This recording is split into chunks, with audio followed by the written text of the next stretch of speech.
Here we go. Tyson!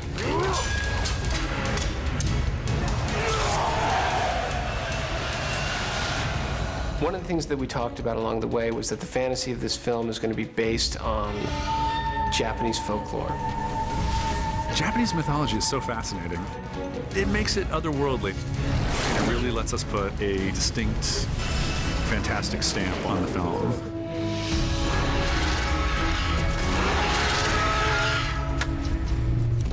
When we started out to make this film, we wanted to put together a hunt unlike what you've seen before. It's like a Bourne Identity car chase, except with horses. The whole idea is this majestic beast that's been poisoned, it's gone rabid. There was a previous that was done back in LA, and it hasn't really changed, but the creature has changed a lot. This mythical beast, it's not really a Kirin. It was sort of our own creation, where we wanted to make something that could live in that world. So we said, we'll take the horns from an elk, and I want to take part of that and that and that, and we'll make our own. This is a Kirin hunt. In this sequence right here, the Kirin kind of runs through some people. It's a challenging shoot. It takes place on 3 locations: inside the woods, outside in a big open field, back in the woods, which was done at Great Windsor Park and Hatfield House, spread out over a few weeks. I'm from Kazakhstan. My name is Dauren. This horse is from Spain. We had a load of riders from Kazakhstan, brought those over because there's not many riders in England with that look. We have the horses that we can put the actors on that gallop, so we can do all the nice close-ups, but we can't have real horses running flat out and falling over. So we have mechanical horses. Hand roll.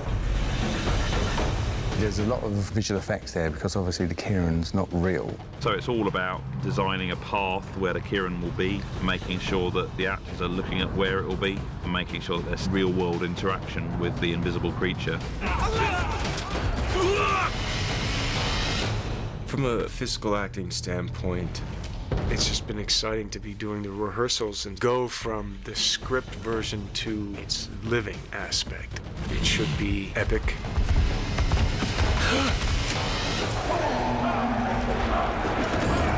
The Oni is an ogre.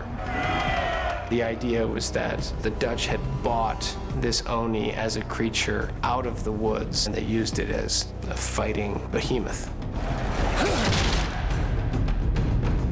I played the character of the Oni.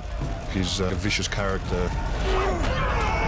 I heard they were casting for somebody really tall who would have to move well.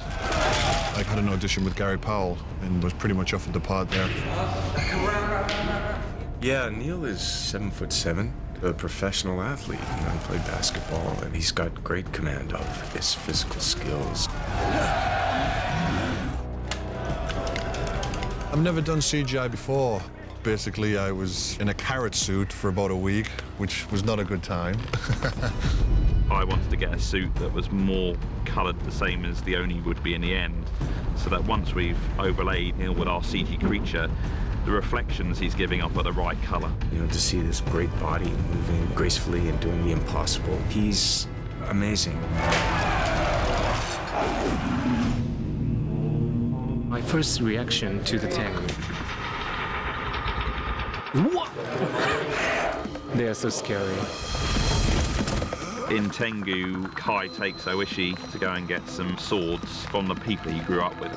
And in Japanese myth, they're bird men, and Carl wanted them to be more men that had self-mutilated themselves.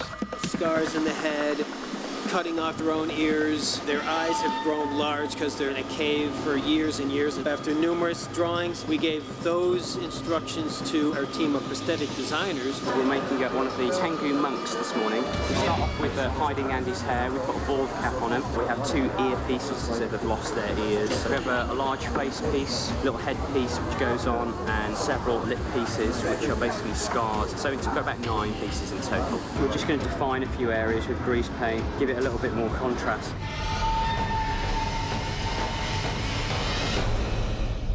And action. This is one of our biggest sequences. We're doing what we're calling the BAMP.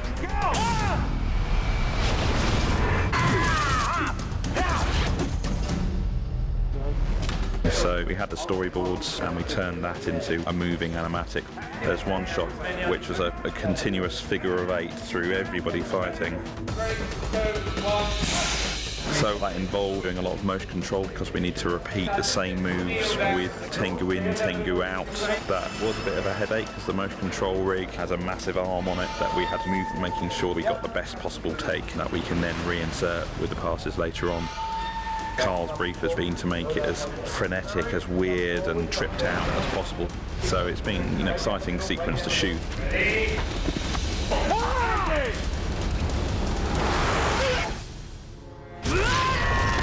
The witch is a Kitsune witch, which is a fox, which is a shapeshifter. She's sort of the seductive and taunting Lady Macbeth-style character. And I will give you all you desire. Rinko Kikuchi's spectacular. I think she's sexy. I think she's duplicitous. She's kind of always scheming and playing. She has several powers. One of her main ones is that her dress is a creature. And we're trying to do that in an interesting way, and clever camera tricks or clever reveals rather than seeing her blend from one character to the other. The final fight between Keanu and Rinko was intended to push the fantasy more. Instead of it just being a dragon that you see out of traditional movies, it's really more of a serpentine character, which is a Nure Onna, a serpent with the head of a woman. When we set out to shoot that scene, we wanted to get as much in camera as we could of the fighting, and Keanu really helped bring an authenticity to it.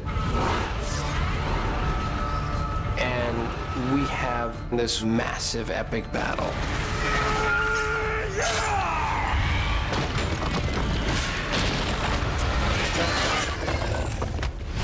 Crane up. Action.